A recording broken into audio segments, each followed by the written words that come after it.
Hi everyone, Craig Warwick here, back with a review of the Marvel Legends Thing figure. I believe this figure is going to be appearing as a Walgreens exclusive in the USA, I'm not sure when, but this is Scotland, so I was able to get this guy from In Demand Toys. When Ben Grimm and his crewmates were bombarded with cosmic rays on an experimental spaceflight, they were transformed into the Fantastic Four.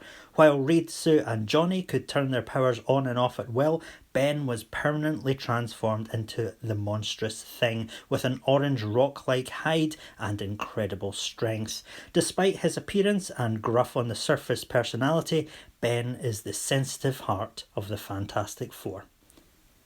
I'm really looking forward to this figure, as he's the last one we need to complete Marvel's first family, the Fantastic Four, which have all been amazing figures so far. So, will the Thing be worth the wait? Well, let's find out.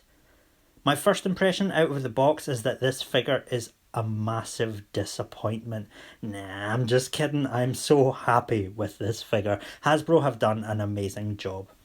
The sculpt is excellent on every part of the figure. It really captures Ben's rocky texture brilliantly, and it has a dimensionality to it that Toy Biz's Thing figures didn't have. See, they made the surface very smooth looking, while Hasbro have captured that craggy surface really well.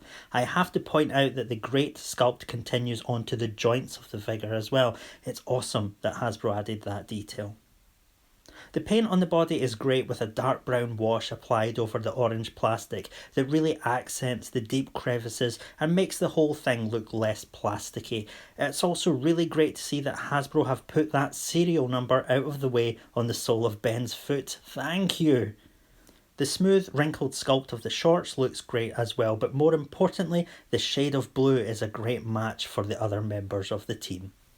Ben's head sculpt is another win for this figure. It captures his heavy brow and grumpy personality well, and his teeth are gritted in a slight snarl. He also comes with this alternate head, which, while it isn't a huge departure expression-wise, does also look great. The paint on both heads continues the amazing work done on the body, and those ever-loving blue eyes are painted perfectly. The Thing comes packaged with an open hand and a fist, but he also has alternate hands, another fist, and open hand to complete a pair of each. It's great that we get these accessories for a physical character like the Thing. Often we are limited in the poses we can put bruiser characters in because of their hands, but Ben having these alternate options is awesome. Let's take a look at his articulation though. Ben's head rotates and looks this far down and up. His arms move this far up at the shoulder and rotate all the way round.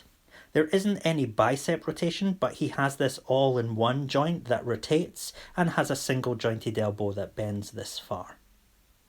There's rotation at the wrist and a hinge that bends this far forward and back. Ben has rotation at the waist, but he also has an all-in-one mid-torso joint which also rotates, crunches this far forward, this far back, and leans side to side. At the hips he can kick this far forward, but not really back at all. His legs can kick this far out to the side. He has rotation at the line of his shorts and a double jointed knee that bends this far. I'm really happy to see a double jointed knee here, as previous bruiser figures like Rhino, Abomination and Juggernaut were cursed with these gross single jointed knees that look like shelves when they articulate. Good work, Hasbro. Ben has hinges at the ankles that bend this far forward and back, and those really great ankle rockers. And, as the legend goes, this is his widest possible stance, still with both feet flat on the floor. Sweet Aunt Petunia, that's some amazing articulation. So the Thing is an amazing figure. I think we were all scared that Hasbro would cheap out because of how complex the sculpt can be and the required size of the figure, or maybe would make him a bath or something heinous like that, but I'm so happy to report that Hasbro have spared no expense or effort.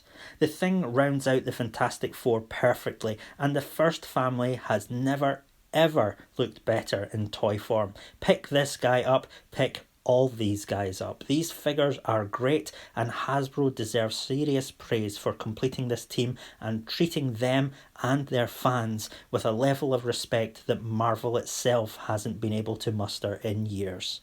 Thank you for watching this review. I really appreciate you taking the time to do so.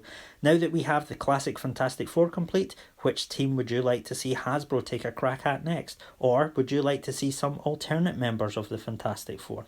Let me know in the comments, and please remember to like and subscribe.